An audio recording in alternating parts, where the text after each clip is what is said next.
There is a quiet moment that happens in the financial life of certain households, though rarely noticed as it occurs, when a modest surplus stops behaving like leftover income and starts behaving like a machine.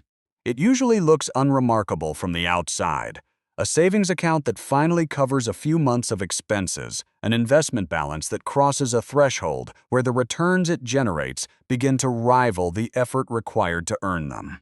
Most people experience this moment without recognizing its significance, because nothing about daily life feels different, and yet underneath that surface calm, the mathematics of their money has quietly changed shape.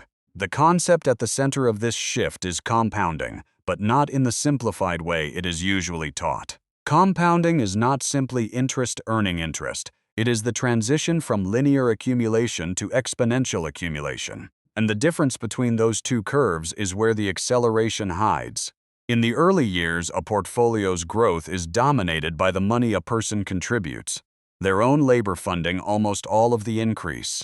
But as the base grows large enough, the returns generated by the money itself begin to outweigh the returns generated by new contributions. And this crossover point is where wealth stops feeling like something earned and starts behaving like something self-sustaining. Psychologically, this transition is difficult to perceive because human intuition is built for linear patterns, for steady additive progress, not for curves that stay flat for a long time before bending upward. This is why early progress often feels discouraging.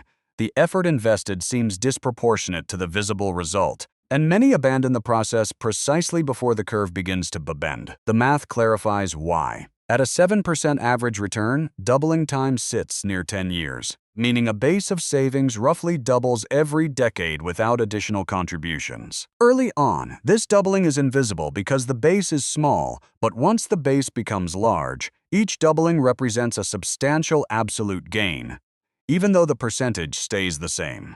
Zooming outward, this mechanism explains a pattern seen across economic history, where those who cross a certain threshold of capital tend to separate gradually from those who have not through effort differential, but through structural exposure to compounding forces operating over long timelines. It is less a story of talent and more a story of duration and threshold. This reframes the entire psychological relationship with money, shifting the goal from chasing large windfalls toward reaching the structural threshold where growth becomes systemic rather than dependent on continuous input.